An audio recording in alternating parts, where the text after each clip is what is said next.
नमस्कार, आप सभी लोग का स्वागत है हमारे मोटिवेशनल हिंदी स्टोरी में। तो आज की कहानी का टाइटल है जब एक बुजुर्ग महिला को यमराज स्वर्ग और नरक नहीं बल्कि किसी और दुनिया में लेके गए। तो दोस्तों कहानी को स्टार्ट करते हैं। एक बुजुर्ग औरत मर गई, यमराज लेने आए। औरत ने यमराज से पूछा, आप मुझे स्वर्ग ले जाएंगे या फिर नरक? यमराज बोले, दोनों में से कहीं नहीं। तुमने इस जन्म में बहुत ही अच्छे कर्म किए हैं, इसलिए मैं तुम्हें सीधे प्रभु के धाम ले जा रहा हूँ। बुजुर्ग औरत खुश हो गई, बोली, धन्यवाद, पर मेरी आपसे एक विनती है। मैंने यहाँ धरती पर बहुत स्वर्ग नरक के बारे में सुना है, मैं एक बार इन दोनों जगहों को देखना चाहती हूँ। यमराज बोले, तुम्हारे कर्म अच्छे हैं, इसलिए मैं तुम्हारी ये इच्छा पूरी करता हूँ। चलो हम स्वर्ग नरक के रास्ते से होते हुए प्रभु के धाम चलेंगे। दोनों चल पड़े। सबसे पहले उन्हें नरक आया। नरक में बुजुर्ग औरत ने जोर जोर से लोगों को रोने की आवाज़ सुनी। वहाँ नरक में सभी लोग दुबले पतले और बीमार दिखाई दे रहे थे।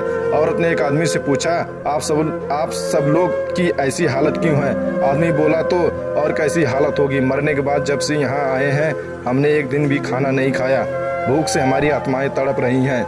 बुजुर्ग औरत की नज़र एक विशाल पतीले पर पड़ी जो कि लोगों के कद से करीब 300 फुट ऊंचा होगा। उस पतीले के ऊपर एक विशाल चम्मच लटका हुआ था। उस पतीले से बहुत ही शानदार खुशबू आ रही थी। बुजुर्ग औरत ने उस आदमी से पूछा, इस पतीले में क्या है?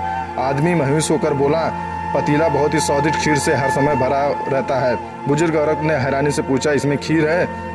तो आप लोग पेट भर के ये खीर क्यों नहीं खाते हो?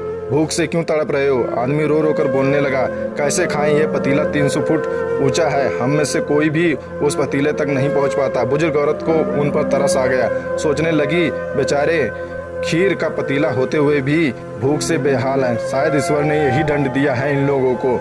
यमराज बोले, बुजुर्ग औरत से बोले, चलो हमें देर हो रही है। दोनों चल पड़े। कुछ दूर चलने पर स्वर्ग आया। वहाँ पर बुजुर्ग औरत को सबकी हंसने खिलखिलाने की आवाज़ सुनाई दी। सब लोग बहुत खुश दिखाई दे रहे थे। उनको खुश देखकर बुजुर्ग औरत और भी बहुत खुश हो गई। पर वहाँ स्वर्ग में भी बुजुर्ग औरत की नज़र वैसे ही 300 फुट ऊंचे पतीले पर पड़ी जैसे नरक में था। उसके ऊपर भी वैसा ही चम्मच लटका हुआ था। बुजुर्ग औरत ने वहाँ लोगों से पूछा, इस पतीले में क्या है? स्वर्ग के लोग बोले, इसमें बहुत टेस्टी खीर है। बुजुर्ग औरत हैरान हो गई। उनसे बोली, पर यह पतीला 300 फुट ऊंचा है, आप लोग तो इस तक पहुंच ही नहीं पाते होंगे।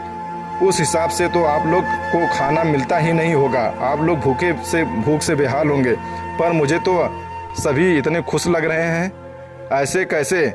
लोग बोले, हम तो सभी लोग इस पतीले में से पेट भर के खीर खाते हैं। औरत बोली, पर कैसे? पतीला तो बहुत ऊंचा है।